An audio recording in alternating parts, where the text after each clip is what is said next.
Good morning once again, everyone. I am excited this morning because, man, listen, we're giving you guys a double talk. So I did a talk this morning at 6:30, and this is my second talk for today. And this one is centered around those of you that desire to get that dream home. You said, Ricardo, I want to get a home. I want to get this dream home. There's something that I see that I want to look into. COVID-19 has disrupted us in so many ways. And so I thought, a lot of people are working from home. And this year, I believe this is a good time for you to decide, you know what I'm going to do? I'm going to buy me a home, but I'm going to buy one. I'm going to get one that really works for me. And so I wanted to get a realtor extraordinaire to join me, my good friend Mariza. How are you doing today? Hey, good morning. Good morning. Well, thank you for having me today. I hope Lulu Man, lets listen, us talk over here because she's trying to bark. But let's try not to mind her and keep on going with our that's topic for okay. this That's morning. How are okay. you? That's okay.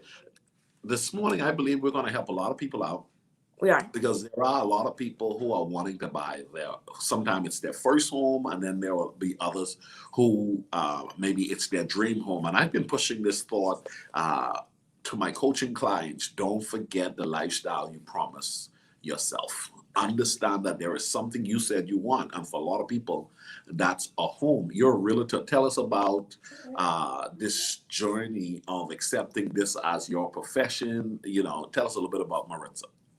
Well, it's been a challenge. I mean, I'm not gonna sit here and say everything has been perfect because obviously it has not, but it is a very true blessing. I've been able to help lots of families throughout this. It's gonna be about 3 years now already. Just it's amazing. I mean, to be honest, just able to help people, just educate them and kind of walk them through the process of purchasing their home. It's just an amazing feeling. There are a lot of people who dream of one day owning a home, but sometimes may not think. I don't know. You got to have a lot of money. You got to do something. So I'm so appreciative that you accepted my invitation to talk about what a person could do to secure this. And so today we're going to talk about how to buy a home in 7 steps. And so Seven first and quick foremost, it is possible then for a person to buy a home. It is possible. It's possible for everybody. We just have to get prepared, basically. Yeah. One of the main things, again, is looking at your credit and looking at your obviously expenses, day-to-day expenses. Credit is very important. You have to get prepared and kind of get everything in line in order for you to get there. Um, just saving your money, doing your homework before you start the process is very important. But it's definitely worth it, and I'll be walking you through this, 7 quick steps on how to do it. Listen, before we go into the 7 step, there are some people who just doubt that they can. My mother did not have a home. My grandparents, they always rented, and I don't know. I don't know if one day if I can. Let's talk about doubt first. Let's remove that doubt, that belief that I don't think it's for me because I don't think I can qualify. Yes, definitely. There's a lot of people that dream having their home, but there's a lot of doubt in them. I mean, it could have been from different stuff, the way you grew up, who you grew up with, where you came from, has a lot of limitations on your mind. I definitely get a lot of people that come to me and they're just doubting. I am an encourager, so that's how I've been able to, kind of like coach them to, hey, you can do this. Let me take a look at it. Let me try to set you up with one of our preferred lenders that can definitely help you. But definitely you have to have a ready mindset in order to start. That doubt can just stop you from your dreams, regardless if it's a purchase of your home or anything else. So definitely it is possible. For some it's easier than for others, but it's okay. I mean, all we have to do is start getting it in our mind first of all. Isn't that true? That is so true. For some, it is easier than others, but overall, it is still Possible. possible.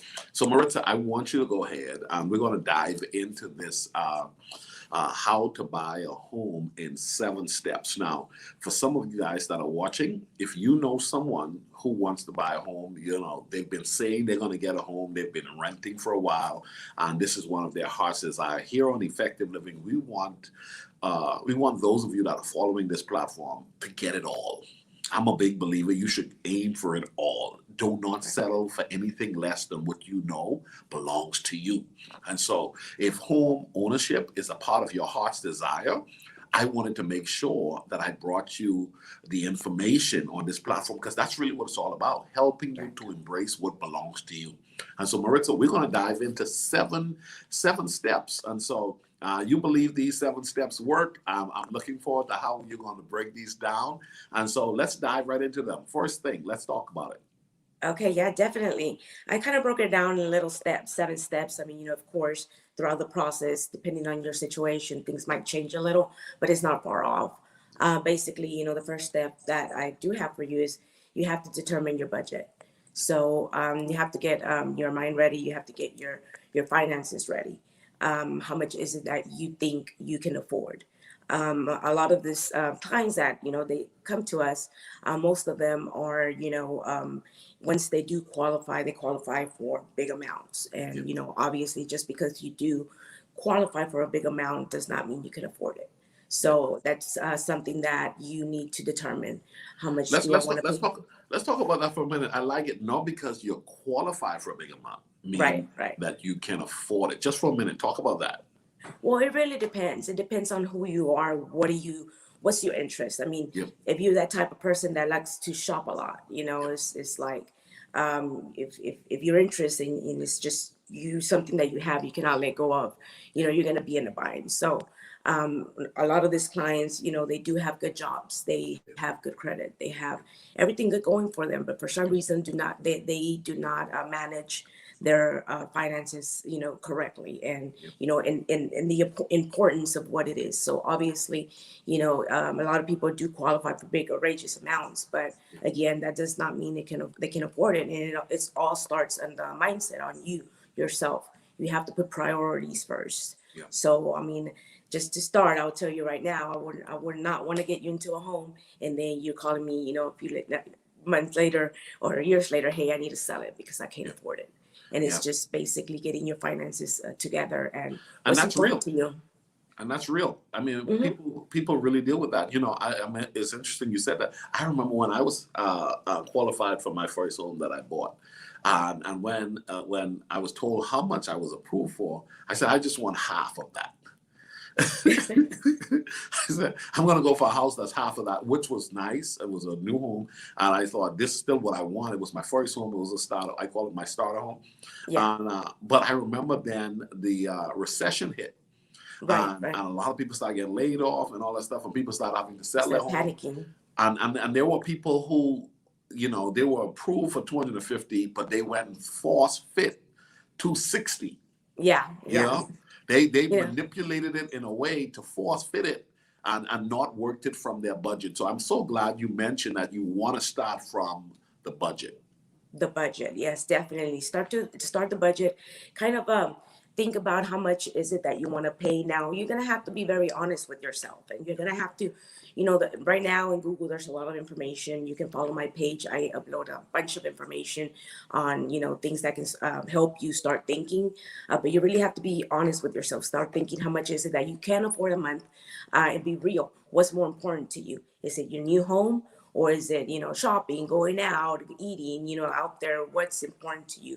Because that's where it starts, budget wise. So one of the things that you want to start thinking about is saving your money for that down payment. Now they out there is some ways you can get around the down payment, but again, for those programs you have to qualify, and you have to kind of see where you're at if you qualify, like basically credit wise, income wise. So we want to start by you trying to figure out how much is it that you can afford monthly for a monthly payment, and also save your money for some down payment. And let's not forget the closing costs. Okay, Yep. so just because you have a down payment, you also have to remember that there's closing costs that is involved, and it's involved in both sides.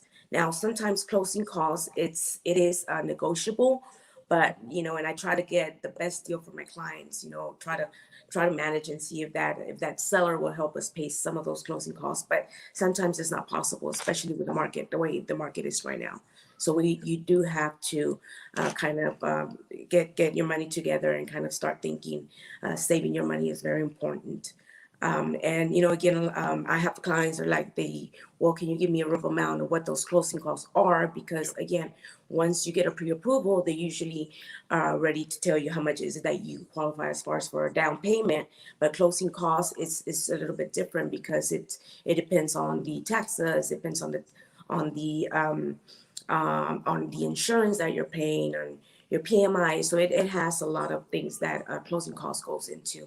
That, I mean, we can give you kind of a rough amount, but it changes, So and also depends on the negotiation of the home. so a person, desiring to have a home, maybe let's just say you're then starting to look at their money and they say, I want to buy a home. This get pre-approved for a mortgage is a real step. You're It is not a real, serious. Go ahead. yes, which takes us to step two. So step two, basically, it is getting pre-approved. A lot of our clients usually come to a realtor first, and we do have lenders that it's kind of like a preferred lenders, and the reason why is because obviously we work with these lenders before, we know what they can do, and we know that they can close. We do work with any lender out there. The choice is yours. The choice is not mine as far as a real estate agent. It's totally up to you who you want to use. I do recommend certain people because of the fact that we know they can close you. But the next step really is to get pre-approved. Um, Again, a lot of people skip this step because we're the ones that are out there. We are promoting, we're marketing, we're doing all this, so they come to us first. And it's a good thing that way we can, if you don't have a lender in mind, we can definitely get you hooked up with one of them and start that pre-approval process. Now, what if a person they weren't pre-approved initially? What is it? What steps happens normally in a case like that? Usually they come to me and they want to start the process of the purchase of the home. So what I do is I try to do a little bit more above and beyond of what what my expertise basically is. And the only reason is because I've been doing it so much. I kind of know what the lender is going to be looking for. So I'm usually going to talk to you. I'm going to ask some questions. And the reason why I ask so many questions is because I want to direct you to the correct lender. Because again, there's different ones, different types, depending on the needs that you are looking for, that you need. So there is a few documents that the lender is gonna ask for upfront.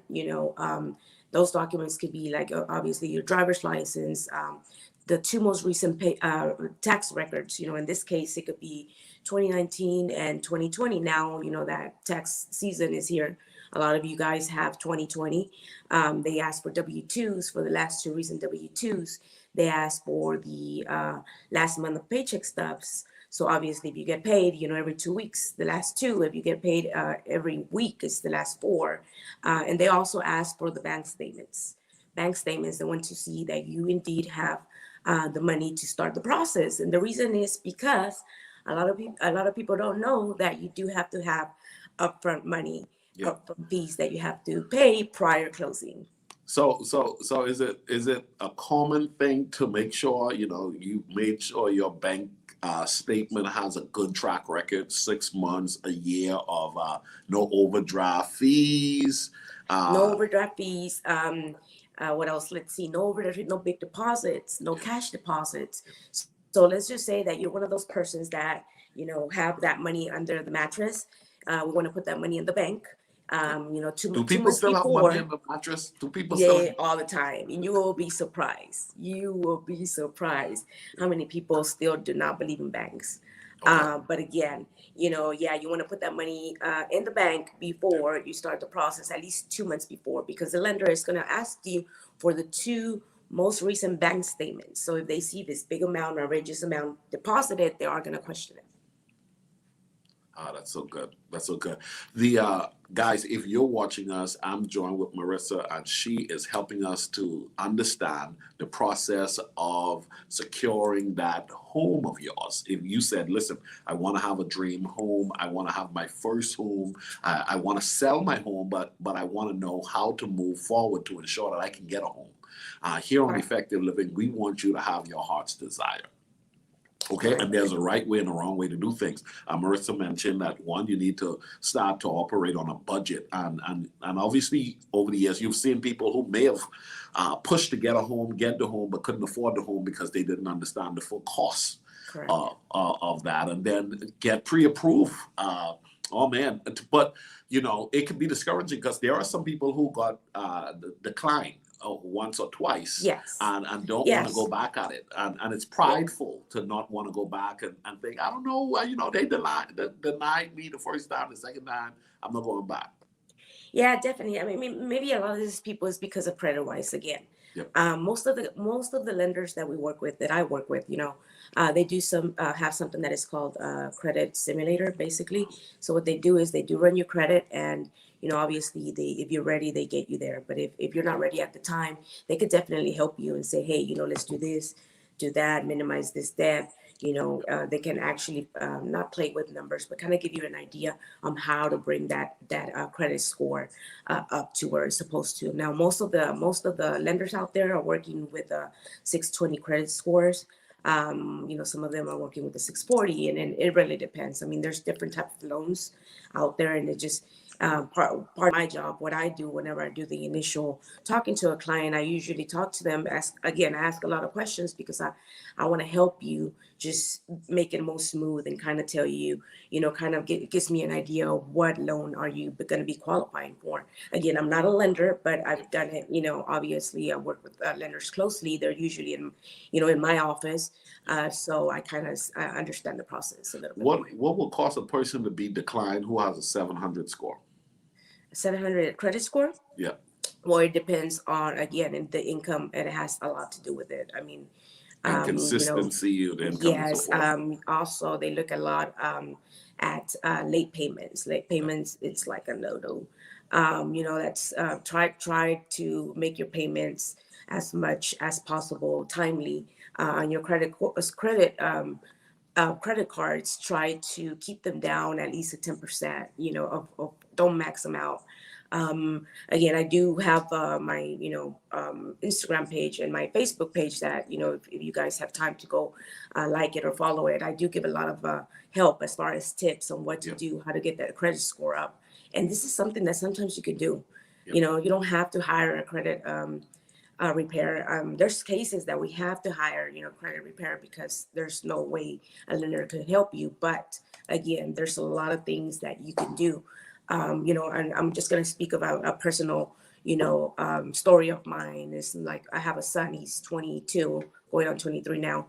And early on, whenever he's turned 18, I kind of added him to my credit cards as far as authorized user. I kind of did, have him piggy right on my credit, basically. Yep. So right now, he had to get an emergency car, and he was like at a 740 credit score, Yep. which was awesome.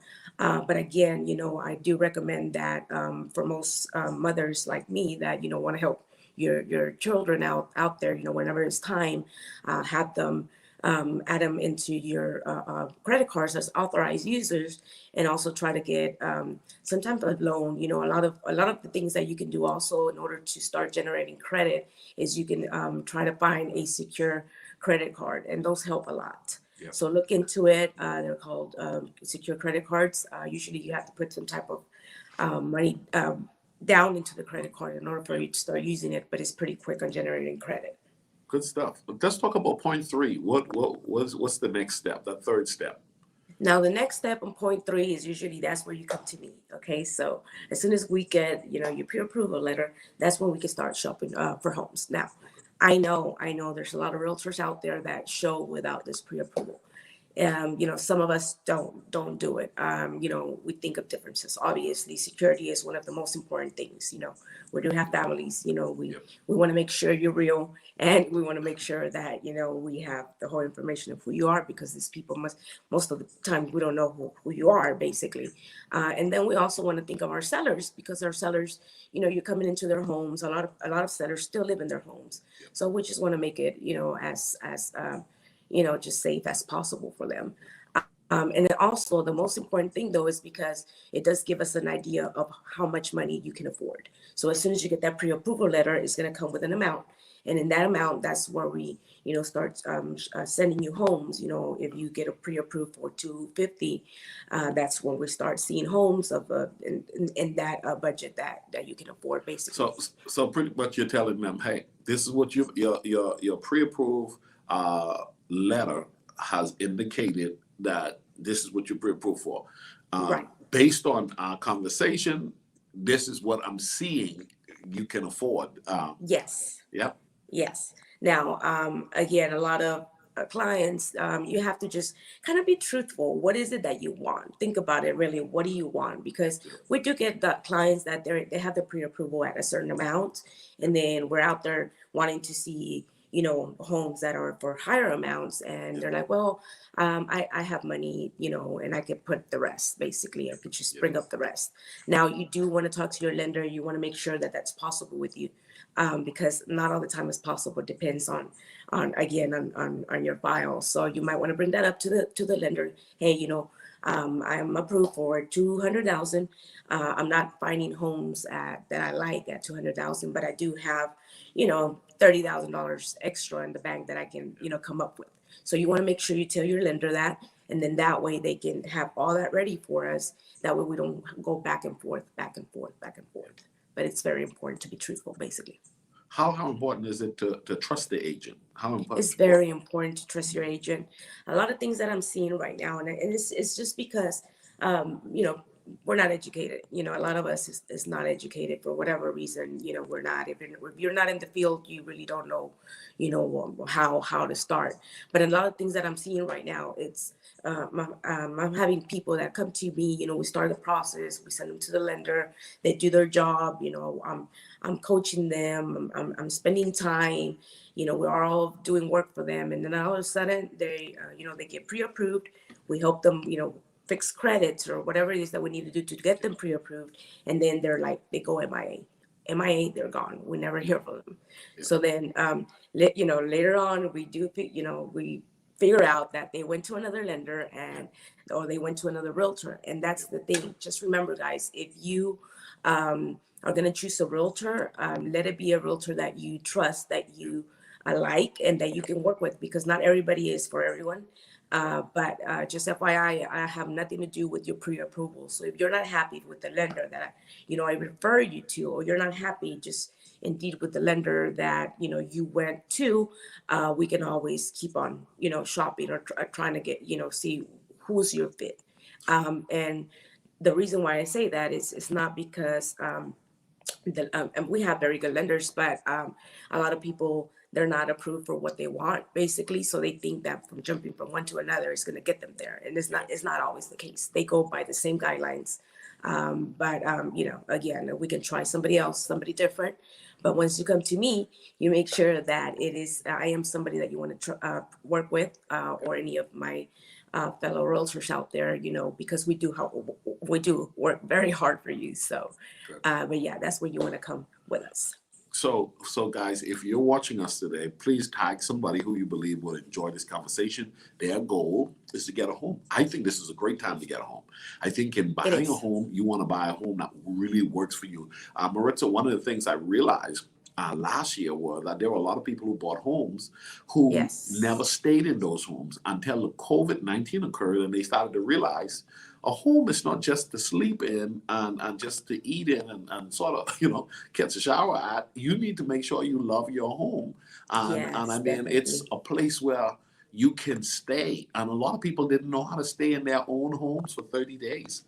And so I think this year, with a lot of people now being able to work from home, there should be a lot of people who are now saying, you know what, I want to buy a home that's going to work for me, working from home. And so on this journey you mentioned, we're talking about 7 key steps to buying a home. And the first thing Mariza mentioned was that you want to determine your budget. Okay. And then you said you want to get pre-approved for the mortgage. And then third, you mentioned you want to find a buyer agent. What's our next step? Before we continue the next step, let me tell you exactly what remind you what a realtor is. You know, a realtor is somebody that's going to represent you in the purchase of your home. Okay, we have not much power to do with your loan or anything like that. We're here to specifically to represent you in the purchase of your home and get you, you know, obviously the best deal, the best negotiation. Yeah. Now, you know, again, if you're doing purchasing cash, or if you're purchasing for sale by owner, or whatever the case might be, it does not matter. You always want to get a realtor, and also remember that most of our you know, a lot of people think that they don't hire a realtor because they have to pay extra, whatever.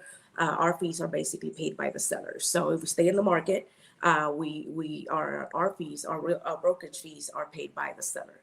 Yep. So just FYI, if you're out there looking to buy, to build, or to you know, just buy new builds or whatever, I still recommend that you get yourself a good realtor, because you know we are going to be looking for the best deals we can get from you, for you. Good stuff. Good stuff. All right, guys, you heard it right here on Effective Living. We're diving into these various steps. If applied, walk through, you can find yourself in that dream home. What's next for us, Mariza? Okay, so the next step is number 4. So now we start looking for homes. Okay, so in all this process, while you are getting pre-approved, and while you're looking at you know, just the market out there, and see, you know, how it's going out there, I really encourage you to start window shopping. Right, it's not until step 4 basically that we actually go out there physically to look at homes. But you know, usually what I do is I do send a list of I focus on the areas that you want to purchase.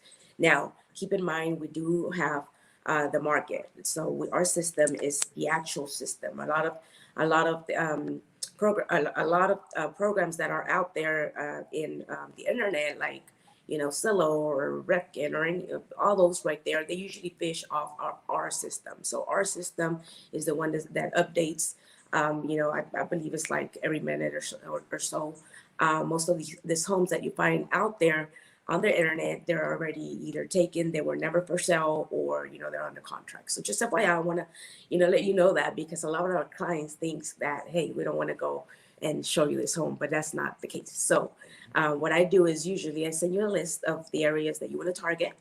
And from there, you start looking at the homes on this list. You're going to, there's pictures, there's details of the home, you know, but I do encourage you that you go out there, you drive the area. That's one of very important. You drive the area, you kind of see if it's like a neighborhood that you want to go into, you know, and it's very important to me as, you know, family wise, as a mother, to go out there and see what kind of areas that I'm going into. Just because you can afford that house doesn't mean it's not the area for you. So drive the areas, you know, different times of the day, you know, kind of look at the schools, you know, do your homework before you spend time looking at these homes. Right after you do that, you usually, you know, send me the homes that you want to look at, and I verify that they're still available, because right now in the market, the way that the market is going, homes are selling quickly.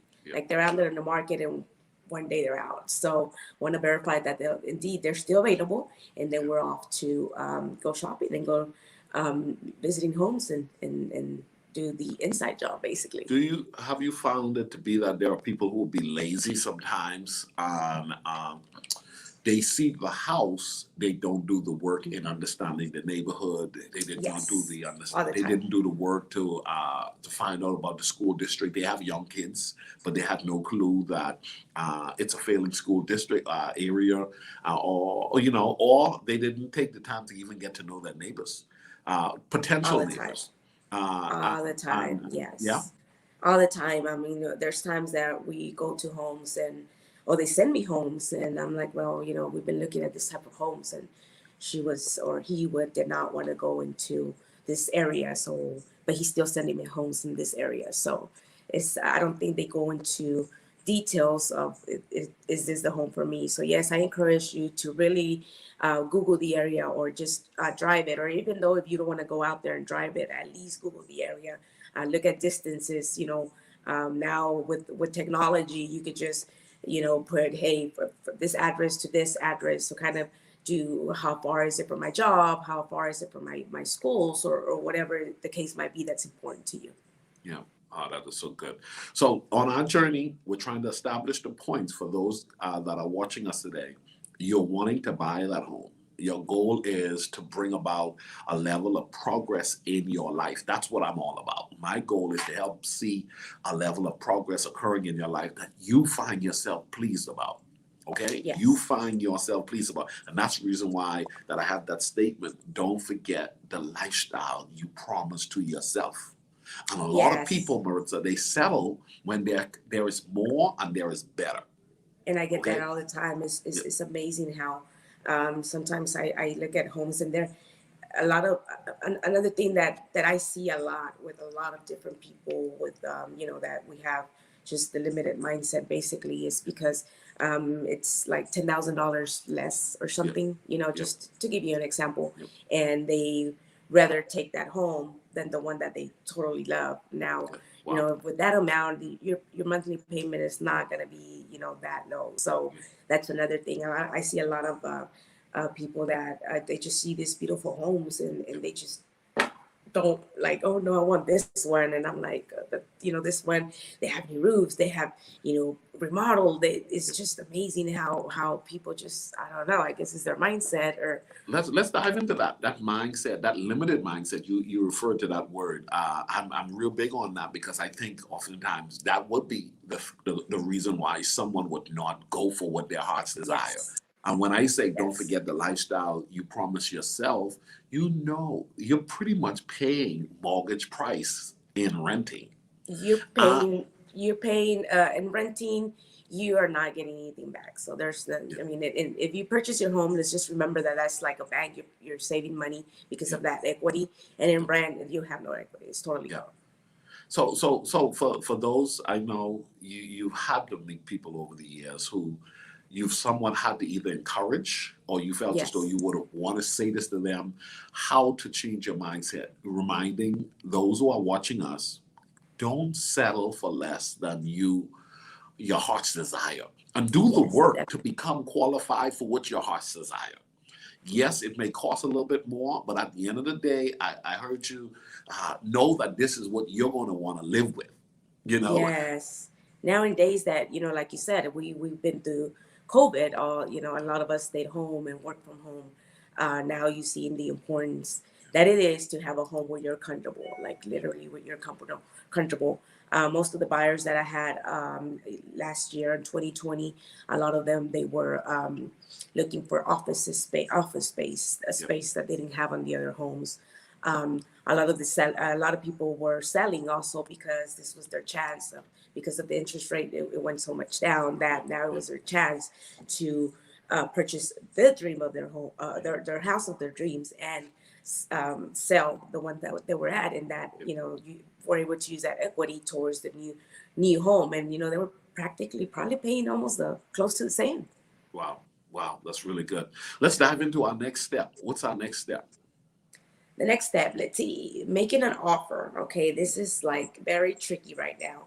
Um, most of these homes have a base listing amount. Okay, but because of the market the way it is right now, a lot of these buyers out there are offering over asking price. Okay, um, just FYI, it's not me or it's not any of your realtors that are trying to push you to pay more. That's not what it is. It's just that if you really, really want this home, most of these homes are going quickly. So Yeah, most of these homes are selling for over the listing price. yeah, So I usually do though, and you can always ask your realtor to help you as far as looking at the area and see what those homes are going for.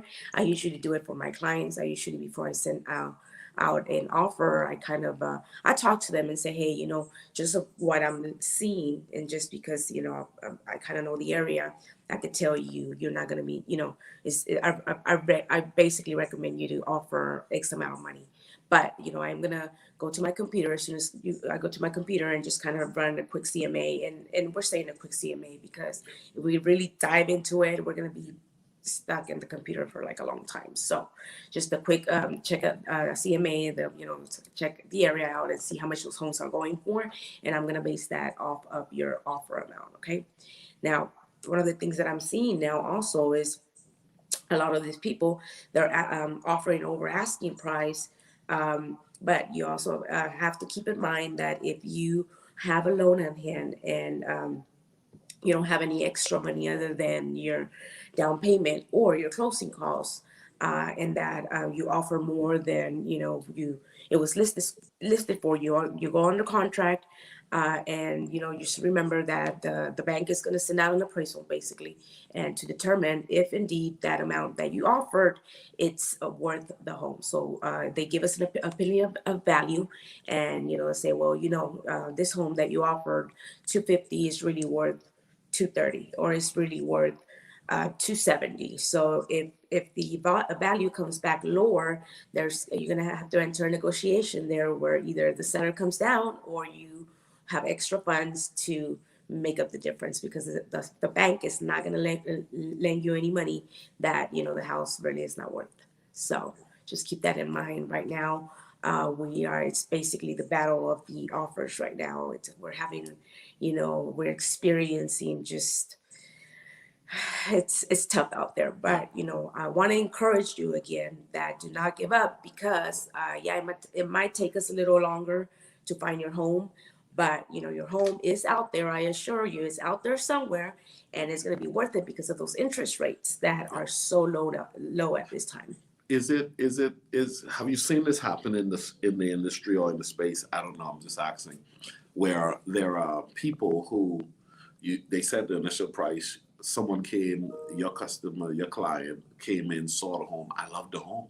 Oh wow, and this is $40,000 less than uh, you know than I was prepared to spend.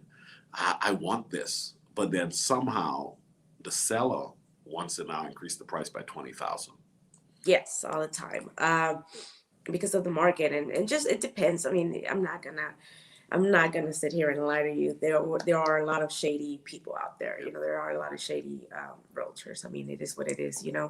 So that's why you have to be careful who you choose. Who you work with matters basically, because I see it a lot where we go into the home and it's listed at a very low price, and I tell my clients, it's like this home was listed at a very low price. Basically, what they're trying to do is they're trying to get all these offers in, and they just want people to fight for the home basically.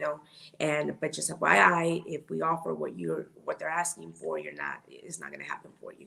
So you just, again, you have to be willing to trust your realtor, because we kind of know when a home is listed under asking price, or over of the worth or the value. Basically, we kind of get a general idea.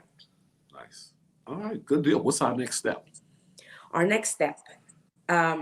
You made them an Once we offer. make an offer, I'm sorry. Yep. So our next step is I put it as closing, but it comes with a lot. So it's our longest step. It's when it starts basically. Yep. So once we put in an offer and the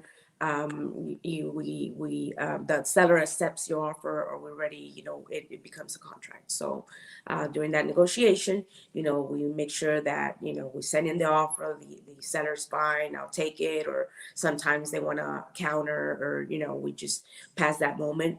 Now once both people have signed, we're now coming into a executed contract basically. So now there's a few things that we need to start doing. One of the things is, I did mention on our first step about the budget was, keep in mind that you do have down payment, that you do have closing costs available, because there are some upfront fees. Okay. Yeah. So you have to come in with money, established and being ready, because you do have upfront fees. Some of those upfront fees that we have is something that's called earnest money. Yep. So basically, that's a deposit towards the home. So we're just letting the seller know that we're serious. We are entering in a contract, and we're gonna deposit basically.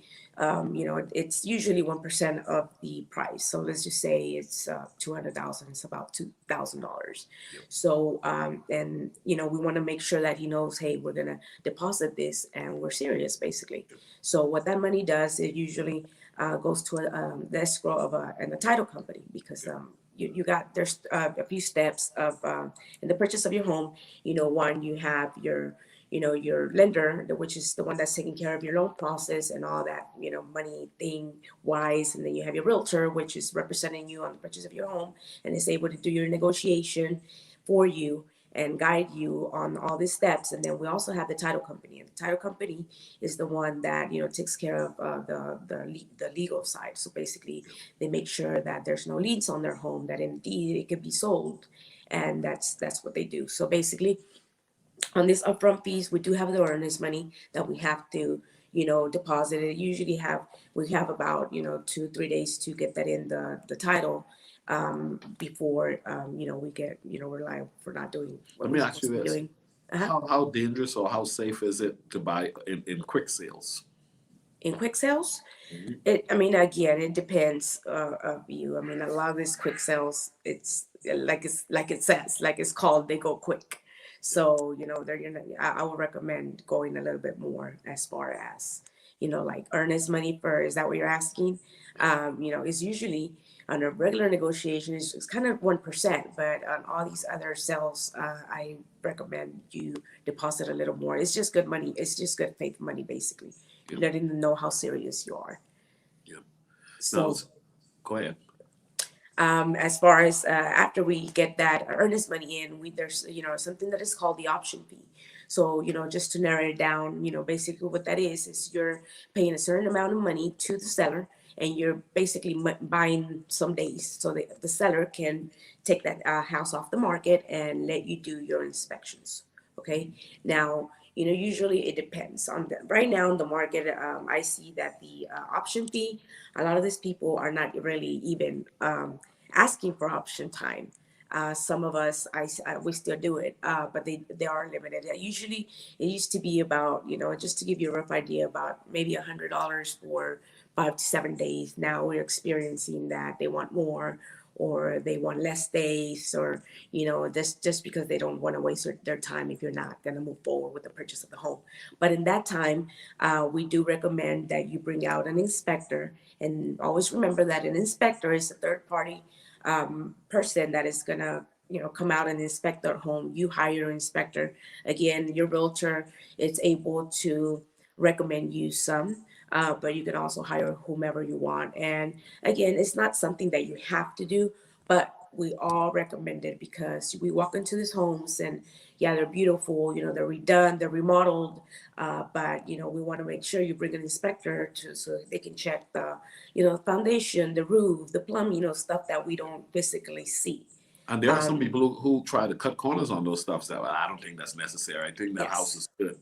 I walk yes. through it. I know houses. Uh-huh. My daddy built houses. I know a house when I see a good I have a house. cousin that, yes, that can help me with this and that. But just look at it this way, if indeed there's some repairs that need to be done, we can negotiate some repairs. So, again, some sellers will do it, some won't, depending on what is it. But, in this moment, in this option period, we can usually negotiate repairs. We can usually negotiate price. Like there's different things that come into that option time that I do really recommend. And I always recommend my clients to get an inspector always. Yeah. Oh, that's so good. All right, we're Another, go ahead. continuing the the We're steps. continuing, yeah, Oh hand on yeah. hand. Another upfront fee that you're gonna have is you're gonna have an appraisal fee.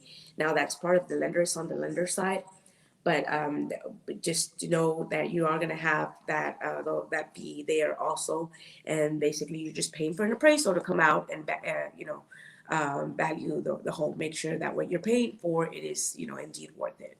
Now, also remember, if you in this option time that we spoke about, if you decide, or if we come into a space where there's no negotiation, where there's a lot of repairs, or whatever the case might be, you just don't want the home anymore. We're usually we can withdraw the contract. Basically, we can just say, hey, we're not going to move forward, and we have to. We at that moment you decide whether you want to move forward or not. Just keep in mind that the earnest money, we can usually get that back in that option time. But the option fee is going to stay with the seller, because obviously you paid that seller to have those days to do your due diligence, basically. So, and another thing, you did pay that inspector. to come out and do an inspection. So that's a third party that has nothing to do with your, purchase. So that's something that you're gonna, lose basically if you decide not to move forward. But if you decide to move forward with the purchase, you're gonna see credits at the end, and your closing costs. So that earnest money, that option fee, and probably that appraisal fee is gonna be in there as a credit. Good stuff. Good stuff. Good stuff. Ladies and gentlemen, we're talking about securing that home of yours. You want a dream home. You've been saying, I want to buy a home. I brought my good friend Mariza to join us this morning here on Effective Living. I said, you know what? This is a good year for some people who, you have the money, you've been putting in the work to get your credit together and all that stuff, but you're questioning the process. We wanted to help you to understand the process. And so, Mariza, now that a person have identified, okay, I need to know where my money is at. I have a good, clear budget. I got pre-approved. I'm now moving beyond. I've gotten to buy an agent. I'm looking at homes. We made an offer. You know what? Closing time. What happens at closing time? What's next? Okay, once we move forward and you decide, hey, I love the home, I'm still in love, let's move forward with it. We move forward to closing basically, and there's a few steps that's going to be going on in that time frame. Usually, you're not going to see me or your realtor as much, and but always know that we're always working behind, closed doors. But it's more you're going to be more in contact with your lender because notice that in the beginning I told you that there was some upfront documentation that you were going to, bring in order for you to get that pre-approval. But now that you're under contract, they're really going to get in there and they're going to dig in on whatever else that they need. They're going to update, your bank statements and, update your check stubs, anything else that the lender, considers that, they need. So you are going to be asked for different documentation. And this is the process where a lot of people, they're like, what did I get myself into? But do know that if you're a bank and, you're letting somebody borrow all this money, you want to make sure that, indeed they can pay you back. So in this process, the lender is going to be requiring different, documentation if they need it. You're going to be in contact with the processors. You're going to be in contact with, the lender's team basically. And, that's when we move forward with the appraisal. Once the appraisal comes back, there's the third negotiation. And this is all walking towards closing. The title's going to start working on the title work. They're going to start doing, searches and make sure that this home, there's not any taxes. If this home has an HOA, make sure HOA fees are paid. There's a lot of that comes through the process, but do know that everybody's working for you, and have patience during this process because it's just nitpicky. It's not hard. It's just like, they're asking you for the same thing over and over again, but they have to update their paperwork. Yeah, because a lot of people don't know. I heard they have a whole HOA, but they don't really understand the level of engagement that does. Some of those are defunct. They're on papers, and then some of those guys are on the job, right? Yes. So in this process, usually title is gonna be communicating with you themselves. Also, they're gonna be sending you title search. Make sure you look at all these documents. Sometimes it's a lot of documents, but it's worth reading because if you come into this house in mind that you want to do something later on, add something to it, or add a shed, or add a room, or add a patio, or add a horse, whatever it is, the case might be that, or even bring in your RV, you want to make sure that, the HOA is okay with all that. So the title, once they do the title search, they're going to send you documents and for you to do your homework, and that's where you read and you see, everything that, it comes with purchasing that home. So that's something that you want to look out for also. Yeah, my HOA said no basketball goal to be seen, no basketball goal, and no shed visible to the eye from the road or anything. I'm like, yes, you gotta be kidding me. You gotta be kidding me. So that's when you want to look at it. So and usually the title is in contact with you. They send you these documents directly. Sometimes we get copied, that's just because, we do try to have them copy us on everything, but it's not, really, to be honest, is don't count on your realtor to be, sending it to you or whatever. I mean, you sit and you do your homework again, because it's a lot. Like, we don't know everything that you want, basically. Yeah. So you sit there and kind of read through it and make sure it's something that you still want to move forward, too, because pretty soon you're going to be, we're in the closing process. So from How, this go ahead. no, go ahead. Finish it. From this on, after we go through that process, the lender usually starts, talking to underwriting. Your file goes into underwriting. Sometimes it goes back and forth, back and forth. Always remember that if they ask for any additional paperwork, you want to get it to them as soon as possible.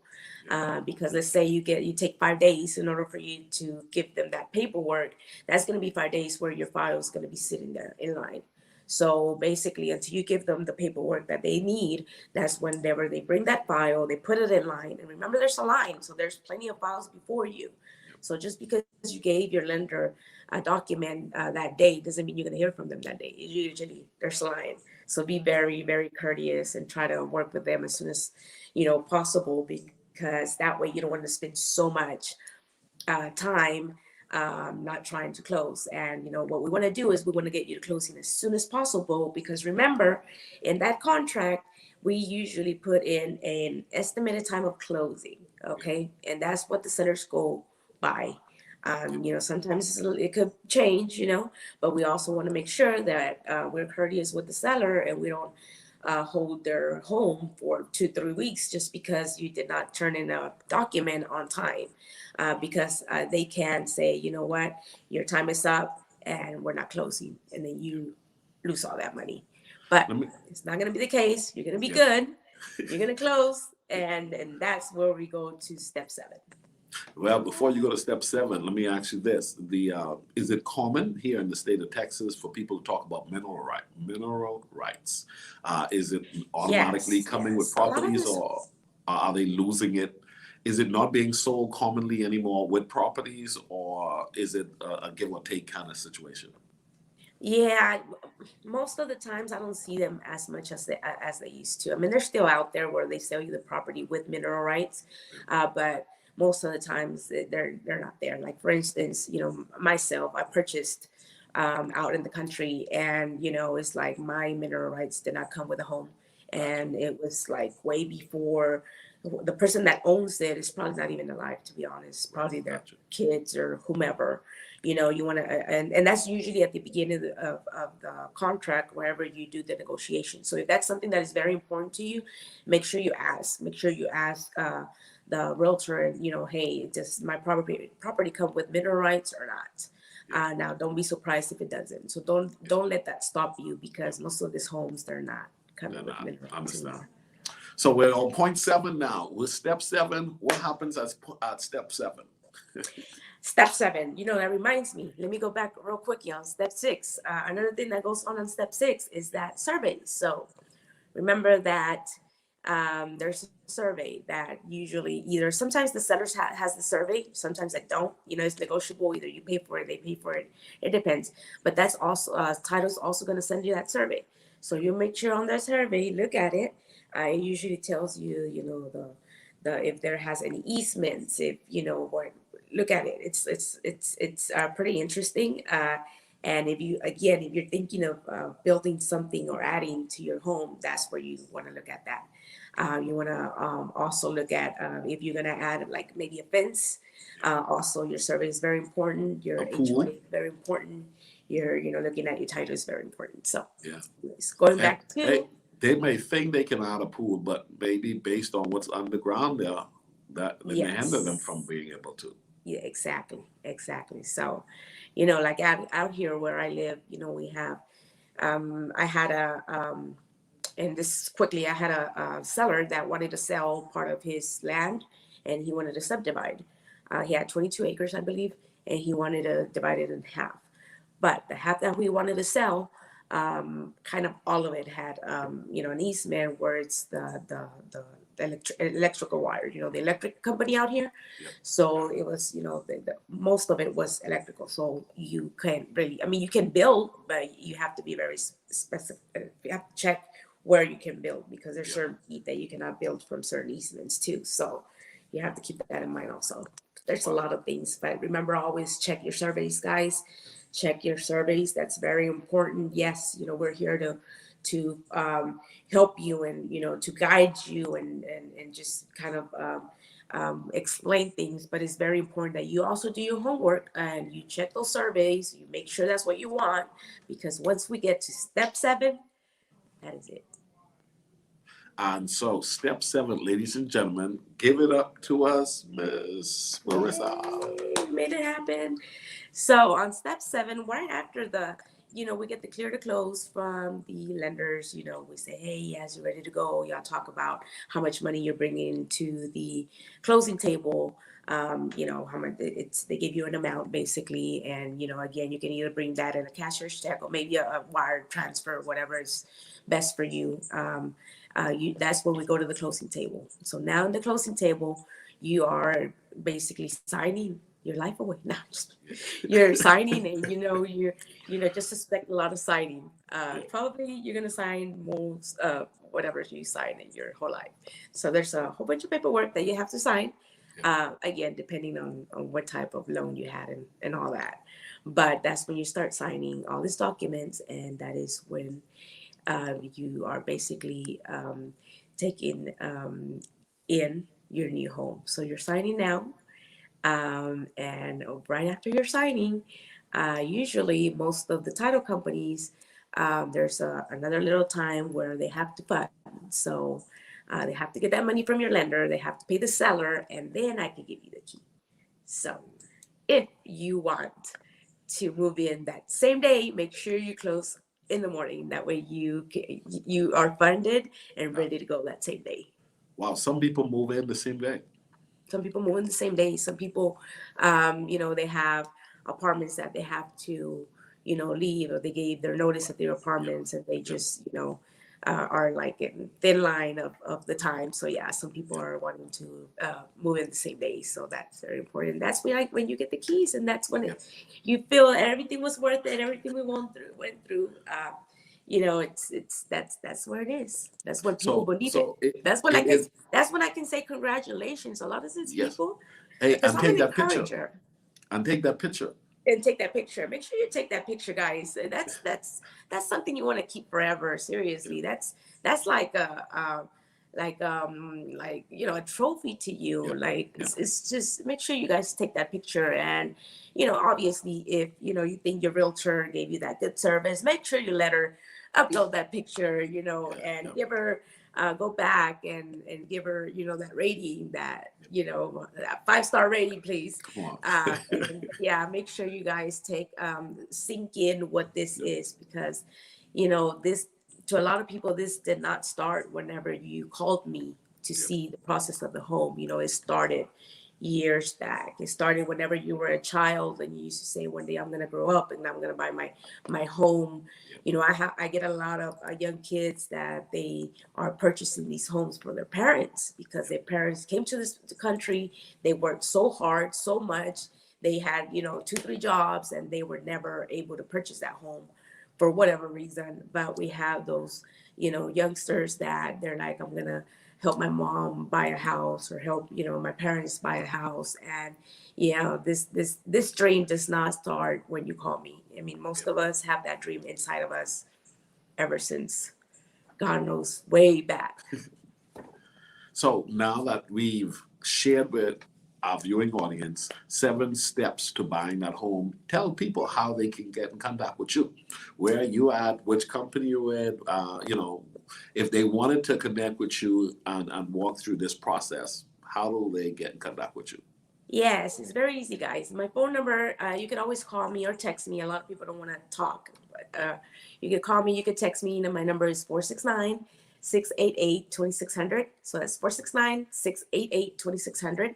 And you can also follow me on Facebook, MarizaTXRealtor.com. I'm also in Instagram, and it's Mariza_TX_Realtor.com. And again, if you can go ahead and go out there and make sure you like my page and you follow me on Instagram, because I upload a lot of information that can benefit you. You will just take advantage of everything that's out there again. So if you're thinking of purchasing a home, or maybe in the future, or maybe somebody that's wanting to purchase a home, do know that it is possible. And call me, text me, DM me, whatever it's more convenient for you. I am always there. Also, before we go, what about the person who wants to sell their home as well? Definitely. If you want to Is sell there your something you home, do? definitely call me. Right now, that inventory is kind of low, so now is the time to sell. It Yep. is a seller's market. Yep. And yes, definitely. If you're trying to sell your home, call me. I will go out there. I'll walk your home. I will, do a CMA, market comparable, and go out there and give you, an estimate of how much is that we can list your home, and it's totally free. Again, just remember that most of us, your realtors, do not get paid until we close. So don't be afraid of, oh, I don't have money, to pay upfront, whatever, that's not the case. We do not get paid until we close. So until you Good. get that house, until you get funded, until you get that key, Yeah. that's when we get paid. So there's a lot of free things that you can do out there. So there's no reason why you shouldn't be contacting me. No reason at all. Good stuff. Good stuff. Ladies and gentlemen, well, there you have it. You got 7 steps to securing that home of yours. Also, you got information on if you wanted to sell your home. Contact Mariza today. Listen, we want you to know, here on Effective Living, our goal is to provide you with information that's going to challenge you, to bring you to a place where you are so much more pleased with, because there are just so many people who are not putting in the work to create the life they desire. Why live a long time not creating the life that you can simply look at and say, you know what? I'm liking where I'm at, or I'm liking where I'm heading to. Correct. We want to help you with that. And that's the reason why Effective Living exists. And so, Mariza, thank you so much for giving us this time this morning. Please subscribe to this channel. Tag somebody that you know that's interested in buying a home, and let them know here's the practical breakdown step to securing that home. Here's the deal. Yes. The information has been given. Your heart's desire is to have that home. Now, guess what? You got to put in the work. Go ahead and take the next step. Contact Mariza today and tell yourself, I'm going to do it. 2021, you could do it. You could be a homeowner by the end of this year. You can find yourself inside of that dream home. Do you agree, Mariza? I agree. It's time to do it, and do it now. Just remember that this is a saving, guys. It's really a saving. You later on, if this is not the house, if you're not ready to purchase the house of your dreams, do a starter home. A starter home, get you in there, and in the future, you can use that money from that starter home to get you to the house of your dreams. So yes, definitely, I would recommend, and I encourage you to do it now. Remember that, like I always say, the money in the under the mattress is not going to generate any profit, basically. And to be honest, sometimes not even in the bank. But if you go to real estate and you put it in a home, it's bound to happen. It's going to work something out for you. Good stuff. Thank you again, Mariza. Thank you so much for having me. Hey guys, don't forget, tag somebody, share, like, comment, and subscribe. Have a phenomenal day, guys. Until next time, remember, you are responsible for creating the life you desire. Put in the work and make it happen. Make 2021 your year for winning in every area of your life. Thank you again, Mariza. Thank you. God bless you guys. Bye-bye.